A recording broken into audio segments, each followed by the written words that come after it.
Hello and welcome back to my channel. Welcome if you are new here. I am Jen. This is Bookmark by Jen, and today we are making a video. I am making a video. This video is in honor of Valentine's Day. So, funny backstory. My husband and I, we don't celebrate Valentine's Day. I don't think we actively talked about Valentine's Day until like a couple years into our relationship. I can't even remember. It doesn't really matter. We just don't celebrate it. Neither one of us have ever been big on Valentine's Day. The only reason that we even acknowledge it now is because we have a daughter and we're just not going to let her go without Valentine's Day gifts. So we celebrate it for her, but him and I, not so much, which got me thinking. I, of course, wanted to do something for Valentine's Day, and I still have like an emotional reads video coming. I think that's next on the docket, but I started thinking about Valentine's Day, Galentine's Day, and so that made me think of, let's celebrate female friendships in books. Female friendships in books, they stand out to me because, let's face it, I love my gender. I love my females, but sometimes women can be not so nice. They can be a little catty, right? And I feel like, especially now, we need to embrace our fellow females. We need to empower them. We need to build them up. We need to encourage them more than we're breaking them down. So that's what we're doing. We're taking this time and we're celebrating female friendships in books. Like the epitome of a female friendship. The have your back no matter what. Through the ups, through the downs, through the failures, through the successes, that they are there for you. They're pushing you. They are the sounding board. They are the voice of reasoning. They are there for you no matter what. Even when you have ups and downs within your own friendship relationship, they're still there. It's going to test your boundaries. It's going to stand the test of time. And that is exactly what I have here for you today. So roll the credits. Let's do this. The first female celebrated friendship that I want to talk about is actually this one. This one right here from Hush Hush by Lucia Franco, Aubrey and Natalie. Woo! I have some images of these friendships that just remind me of these characters, and so I'm going to pop them in intermittently. But this is like what I think of when I think of these friendships. This is definitely Aubrey and Natalie, and this is from Lucia herself. This is, and it's perfect. It's absolutely, if you've read this book, then it is perfect. So Aubrey and Natalie have a very unconventional relationship. Natalie actually introduces Aubrey to the, I don't want to say underworld, but like the nightlife of the high-end escort. She's making a ton of money. Aubrey is down on her luck. She's taking care of her grandmother, and she needs something to give, you know? Everywhere she turns, she's getting punched down. More money, more money, more money, and Natalie just seems to have it in buttloads.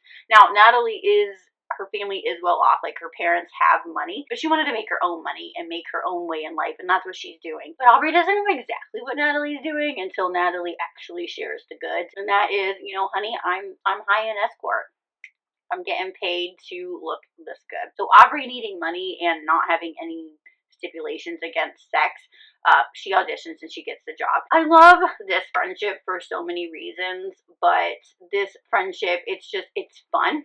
It is flirty. It is very girl empowering to me. Like when I think of Aubrey and Natalie, I think of girl empowerment, and also the way that they like talk and embrace and their conversations around sex. I think it is really important to have those conversations, but more so, I really love how these two empower each other and strive to make each other better. Now, does that mean that there is no tension in this friendship? No, there is a significant amount of tension for a very significant reason. If you know, you know. No spoilers here. But like I said, these friendships test each other, but they stand the test of time. And just because there is a little bit of tension between these two does not mean that they can't weather that storm. That's why they are on this list. Moving on, but sticking with the same author, we have to talk about this friendship that really inspired this entire video. It is one of my favorites, if not my favorite friendship in books, and that is the Off Balance series by Lucia Franco. So we are talking about Adriana, we call her Rhea, and Avery. These two, it's a phenomenal friendship, and really it is all given to Avery.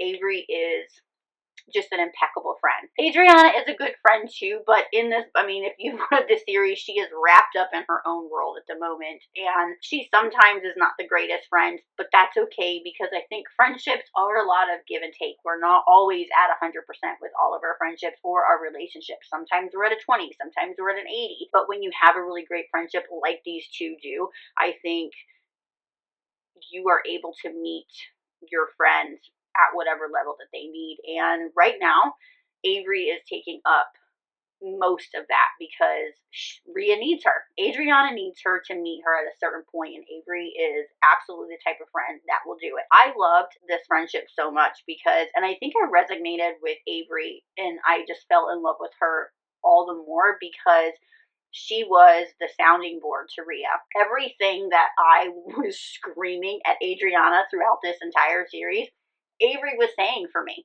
She was the voice of reasoning for Adriana, and she also is just an amazing friend. I mean, this chick will literally give you a piece of herself. She will take a part of her body and she will give it to you.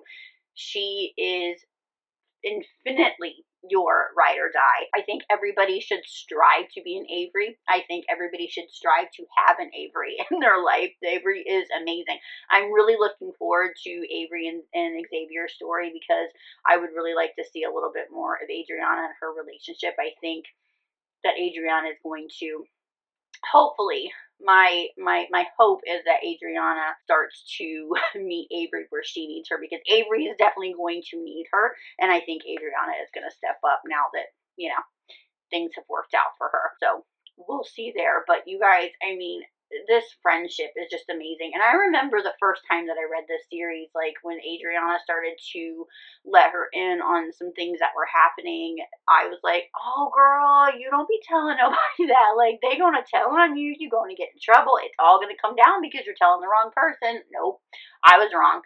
I was completely wrong. No, you can tell Avery anything. That girl will have your back no matter what. I mean, she's been there for you since the beginning. Their fathers work together, so I mean, they've grown up together. They're basically sisters, and Avery has been there through everything. They know each other's highs and lows. They know each other in and out. And I think that just that type of friendship where at the drop of a hat, I can call you for whatever and you're there for me, no questions asked. You know, even if maybe you've been a shitty friend or you haven't been present, it doesn't matter. The friendship, there it is again, it stands the test of time.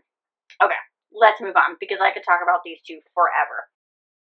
I have to talk about Madison and Tilly from the Elite King series. These two will be there to drink it out, to dance it out, to party it out, to fight it out, to whatever you need with each other. They are a complete ride or die. I mean, they completely remind me of, hey girl, I'm gonna need you to help me move a body, and somebody's already got a shovel. They already got the shovel, they out there digging. These two are insane, crazy in the best ways. Tilly, though, Tilly has my heart. Tilly was one of my favorite characters, female characters in this series. She goes through a lot of heartache. She is just that badass bitch. She takes the world by storm. She does not take any prisoners. She is who she is. She is unapologetically her. She is tough as nails, but still has that softer side. Oh, have y'all read the Elite King series? Because she breaks my heart. But she is, them together are a force to be reckoned with for sure. Madison, I feel like, takes a minute to become the fierce bitch that she is. Tilly's already there. Tilly's just hardcore. Tilly's had a life that she's had to become tough as nails immediately. Madison takes some growing, but when they're both at their best, it's, do not get in their way. I've had some friendships like that before. So we're going to move on to my next one, which is Willa and Summer from the Chestnut Spring series by Elsie Silver. We meet Summer in the first book, Heartless, and we meet Willa next in Flawless. Summer actually helps Willa get the nanny gig that she gets, and brings her into that small town fold that she has. Now, I will say that there is a really amazing girl group friendship that bonds with the subsequent books, but these two were friends first and foremost, and they had been friends prior to the series starting. So I'm talking about Willa and Summer. Willa, I think, is a favorite female character because she is just so Willa. I mean, you just, if you know, like, you know, she's just Willa. She is sassy. She says what's on her mind. She is another unapologetically her female. She is fiercely loyal and sometimes acts before she thinks, but that's okay because it is Willa, and she is that breath of fresh air friendship that you need, that almost comic relief. She will make you laugh even when you don't want to, but she is fiercely loyal. Same with Summer. She is a force to be reckoned with. She is fiercely loyal as well. When you are loyal to her, she will have your back no matter what, and that means a lot to Summer. So I think these two together, and then the way that they embrace the other women that come into the fold, it's really beautiful to see these types of friendships in books. I feel the camaraderie, the just empowerment that these women show and give to their friends, it's a really powerful thing. And quite honestly, every time I read one, they make me want a mimosa. Like, I need brunch and mimosas. Last but not least is my last friendship that also happens to be sisters. It's a 3-sister pair. We have Dolly, Ivy, and Junie. This is from the Twisted Sister series by Daisy Jane. I will admit that I have not read the 3rd book in the series, which is Junie's book. That one is Eternally Devoted. And I think everything that I'm going to say about these sisters will resonate even truer after I read this book. But I had to put them in here. Even though they are sisters, they are also best friends. And when I say ride or die, like, I think of Madison and Tilly, I think of Dolly, Ivy, and Junie. To have sisters who will wake up with you to help you break into your neighbor's house so that you can do sexually explicit things to his coffee mugs and bed and inanimate objects, and don't think that it's weird. Think that it's completely fine for you to do these types of, it's completely healthy to have your desires and do your crazy shit. To root you on when you have had it up to here with this guy that you like and decide that he's just been naughty, so we must encapsulate his manhood in a cage until he has learned his lesson. I have not read Eternally Devoted, Junie's story, like I said, but I do know a little bit about what happens. I mean, she crazy. She crazy, and I'm all here for that. And I know a little bit about what she does and how she does it, but I can also tell you, like, I don't know how the sisters react, but I will tell you that they will have her back no matter what. I know that. I loved them all the more because I love me an alpha male. I love me an over-the-top possessive alpha male, but I think an over-the-top alpha female is just hot. I think it's hot, and I think that these three together, like, they have bonded in such a way that they are, it's like when you have bonded such an amazing way with a friend that you are sisters. They are sisters. They have bonded to become such amazing friends that, again, that they've become sisters, if that makes any sense. I really love the dynamic of these three, how they're insanely different, but they all bring something to the table, and they all have this immense love for one another that, even if they weren't sisters, would not be broken. And I just had to give it a shout out. Like, they deserve to be on this list.